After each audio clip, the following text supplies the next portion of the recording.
So a friend of mine, I'm in a chat group on Skype with a few girlfriends of mine. And the other day I opened it up and my friend's bitching about a coworker.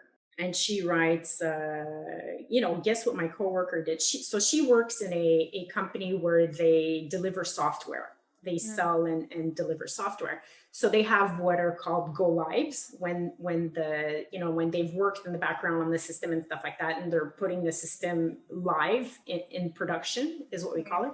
Is a set date where they sort of turn on the machine, let's say. Right. So last week she says, so my last Tuesday or something like that, or last Wednesday, she says, so my colleague came to see me and he says, oh, would it impact the team if I went on vacation from next Friday to the Friday after?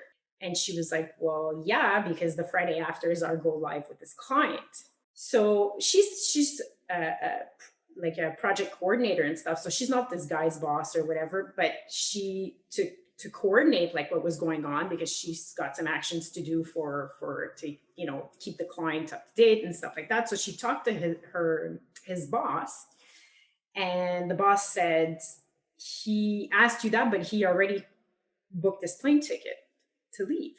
So she was pissed because she got back from mat leave back in September, and now starting in January she had planned, and it was confirmed by her boss and everything was fine, that she was going to work 4 days a week. She was going to take 2 half days off on Thursdays and Fridays.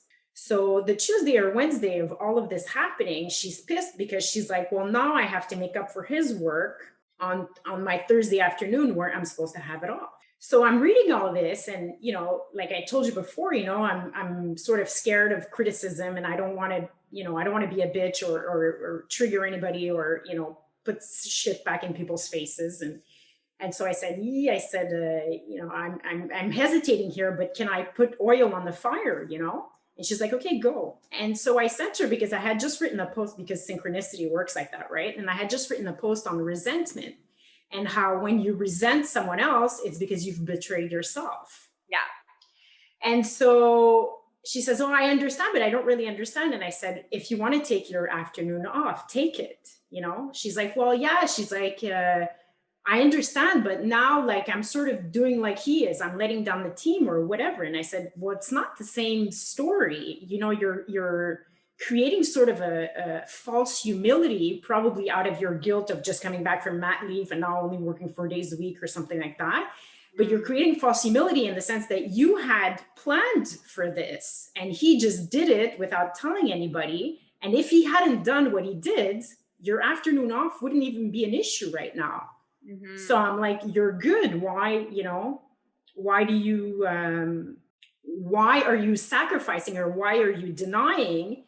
That then creates, you're sort of betraying what you really want, and then you're resenting the other person for doing what they want, regardless of whether they did it intentionally or if it was just them trying to, so the whole situation becomes a learning opportunity, because her other colleague, who now has to pick up the slack from this colleague leaving, he's all like, well, fuck, I haven't seen the light of day the whole summer, and now I have to pick up his shit. But then I'm saying, so he's resenting him, but who told you that you couldn't? Why didn't you see the light of day for the whole summer? Yeah. So resentment, guilt, and false humility. Yeah.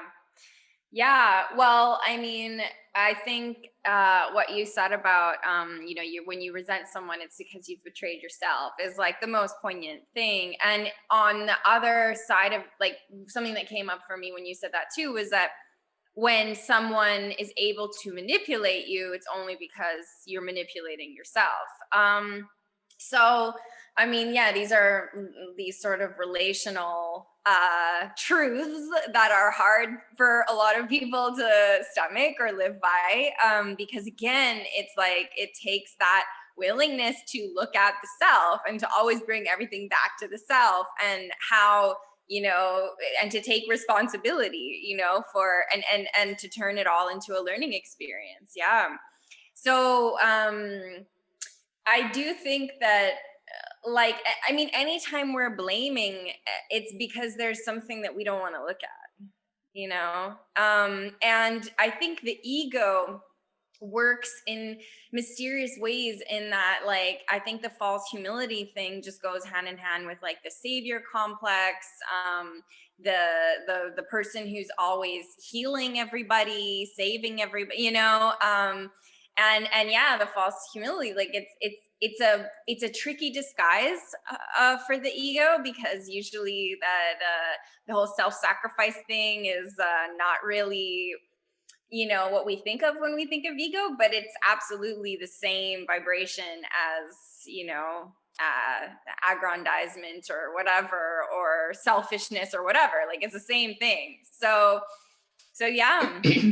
Yeah. And I think on that level too, you're talking about like work and people, and I mean, this is part of the patriarchal conditioning, that people associate work with self-sacrifice and not being able to pursue their desires. It's just like, oh yeah, all these things go hand in hand. And it's like, not really. That's just how it is for you, because you're allowing it to be like that. So that's another part of our kind of societal conditioning that's just hovering around and affecting everybody's life. Yeah. Yeah. Yeah. Another thing that Bentinho Massaro, sorry, at one time, Bentinho Massaro, about like the false humility and the sacrifice and stuff Yeah. like that, he said something along the lines of, because his colleague there was asking him, well, why do people get defensive, why do people sacrifice and then get angry or something like that. Mm-hmm. And he said, and that really triggered me, and I was like, oh fuck, he got me. Now I'm aware of it, and I have to do something about it. Mm-hmm. But he said, it's kind of the ego, because the ego is super cunning, right? And the more cunning you are, the more cunning your ego is. And it's a way for the ego to not have to take responsibility to clear up your shit, right? Yeah, exactly. 100%. Yeah. 100%. So I was really pissed after I heard that, because I was like, well, that's it. Now I have to do my work. Yeah, for sure. For sure. And I mean, like, people don't seem to understand that, like, life gives you everything that you need to become who you are, if you just participate, like who you're meant to be, if you just participate. Yeah. That means like every single day is like a new experience where you're going to move through things, and there are opportunities for growth, and you have to know how to recognize them. Yeah. Such a good conversation.